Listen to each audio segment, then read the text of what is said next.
Hello, my friends. John LaRuffa here with another Unbiased unboxing. And in this episode, we're going to take a look at this juggernaut, Mr. President, the American Presidency, 2001 to 2020. This is a big, beefy game. Let's see what's inside here. Okay, folks, and as usual, please like and subscribe to my YouTube channel if you haven't done so already. If you have, I really do appreciate that support. Thank you. Now, this game, I've seen plenty of pictures, and I understand why they didn't put the whole thing on the box, but this game looks just absolutely intriguing when it's fully set up. So seeing this, it's okay, right? But I do wish that they had somehow smashed it all in, because if they had, I think that would have just really been awesome. Anyway, you get a glimpse of what's going on. And I want to already say that it's going to be a while, I'm sure, for me to be able to provide a review, because each of these games, 8 to 12 hours. Definitely going to be one of the longest games that I've ever tried to play in sessions that isn't like a campaign or a story-driven game. So this one's going to take some doing. So it could be a while before you see what I think. I'll give some impressions along the way, maybe in some shorts or whatever, but I also have to read the rules and everything, and there's a lot there. Even though I've already started them, it's going to take me some time. All right.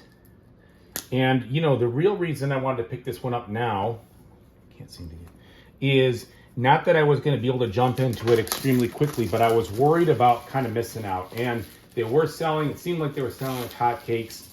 And I didn't want to have to wait for a P500 or something like that, a reprint, so I just decided to go for it, even if I wasn't able to get deep into it immediately, because as you've probably seen, I've got a lot of stuff going on my channel. I've unboxed a lot of really good games. I'm enjoying them thoroughly, and I don't want to oversaturate the experience and kind of move too fast from some of the other things. So anyway, as we open this up, we get this this thematic thing, kind of like a letter from a former president to my successor. That's kind of interesting, very thematic there.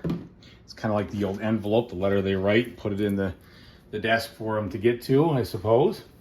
So we've got this turn sequence flip book, and this is what drives the whole game. So I kind of read the overview a little bit, and this is the driver behind everything. So these are nice thick pages.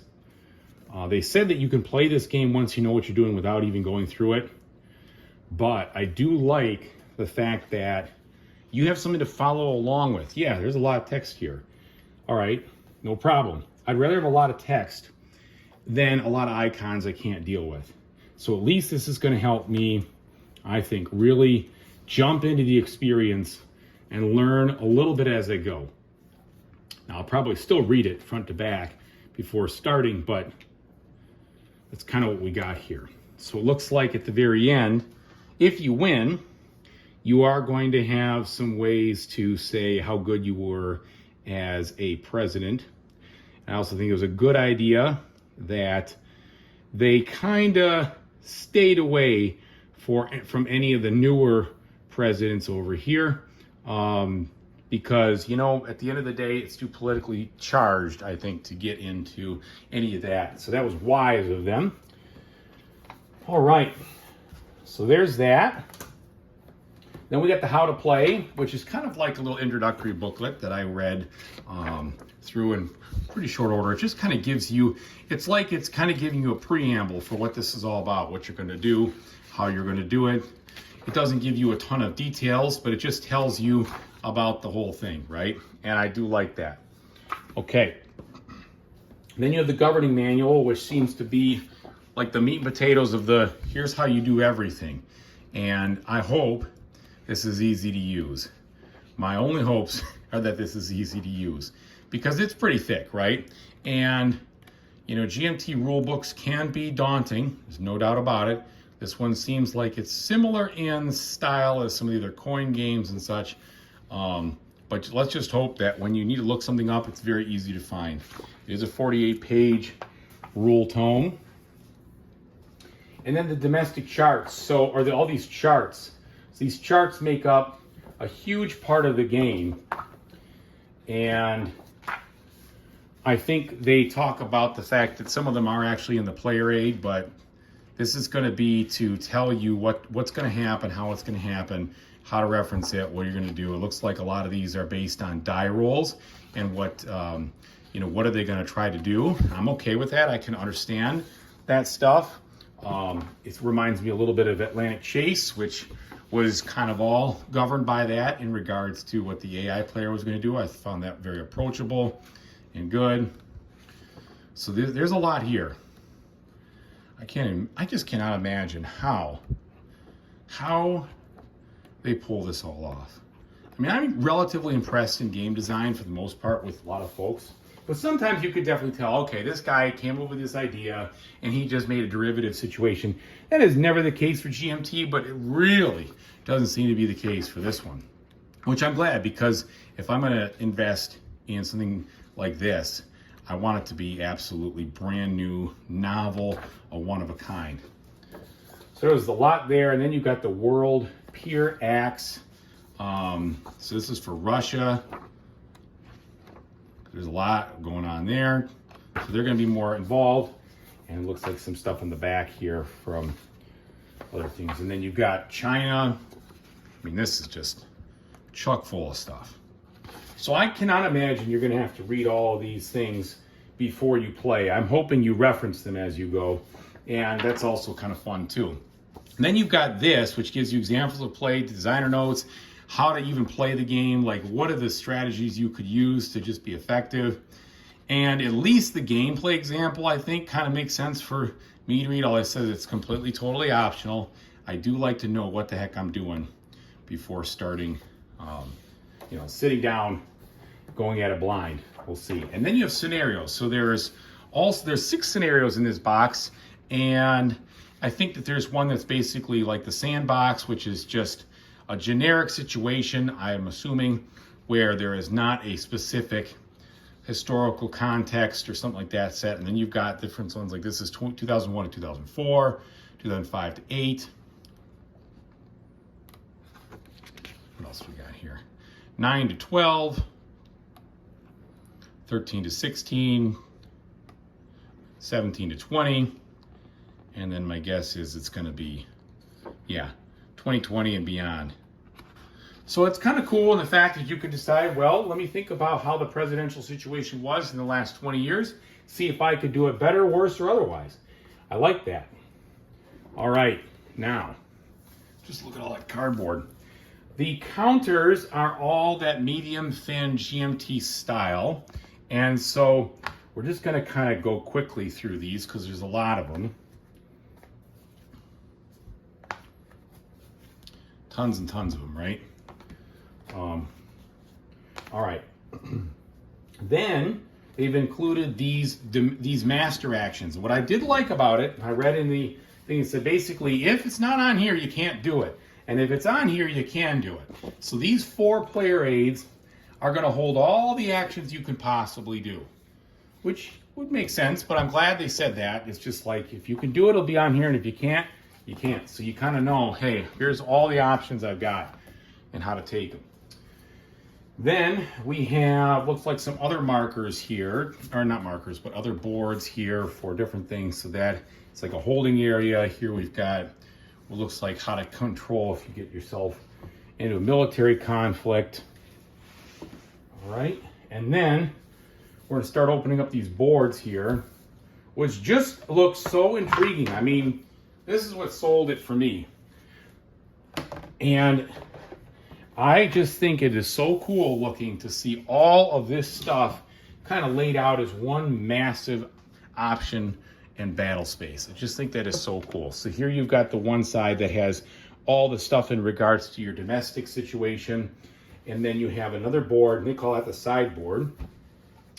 And then you have this big board here, which I'm going to carefully open up, that handles the world situation. Oh my goodness. I'm gonna need extra tables. And I got a pretty big table down here. But as you can see, I mean, if that doesn't look like, an action center, I don't know what does. It's just fantastic. It just looks great. Plain and simple, looks great. I hope it's also functional. Hope it tells the story of what you want to do and how you want to do it, like, so you know what you're doing. But just to me looks just outstanding. I'm just going to put those aside because there's still a little bit left to take a look at. So we've got 2 dice, which will probably be more your foe than your friend if I know anything about these kind of games. And then 3 decks of cards. And finally this little itty bitty insert, which who knows if that'll even fit by the time we're done with everything. All right, now taking a look at the card quality here. Let's get it open.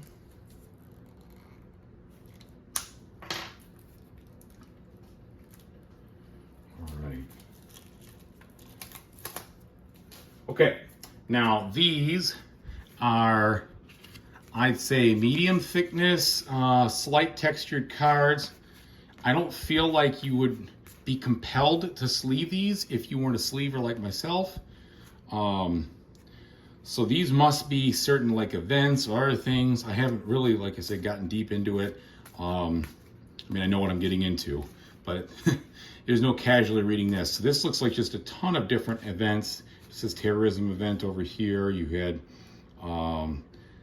just a lot of different things here. So cascading events. Okay, so a whole deck of those. And I think we're going to have more of them in here. Maybe this all this is just 3 massive event decks. We shall see. Okay, so here again, more. These are cascading events. These are regular events. So, I mean, you're really not getting much on the artwork. It's mostly function. I guess you get a little artwork on the side, which is fine. Got a lot to convey, so I'm okay with that.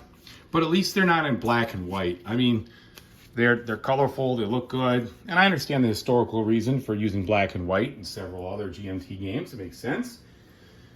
But sometimes you wonder, gee, I mean, they're using the real things. Like, you have these visions of World War II, and it's like, oh, it's a black and white war completely, you know, or whatever. I mean, it's funny the way that is. But I like the color. I like color, and I like the way it looks, and I like them snazzing it up a bit. So I'm happy to see that they did that, and they didn't try to smash in a ton of art when you needed so much room. That's okay. That's all right. So, bureaucratic incompetence. That's cool. You can tell there's going to be some realism in this game. All right, so then that is what we're looking at here. So we've got 180 different event cards of different types and lots of chits and tons to discover. So all I'm going to say is it'll be a while before I get back to you on this one, but I'm very much looking forward to diving into it when it's the proper time. So thanks so much for watching. I really do appreciate it. And I didn't really show you the side here. They do have some, looks like historical things over here at different spots, like how they gave a shout out to St. Pope John Paul II when he passed away in 2005. Obviously, whether you're religious or not, he had a huge impact on the Western world during the Cold War and otherwise, so kind of a big deal. Anyway, all right, thank you so much for watching. I really appreciate it, everybody, and whatever you decide to do in the future, I really hope you have a fantastic time doing it. Take it easy.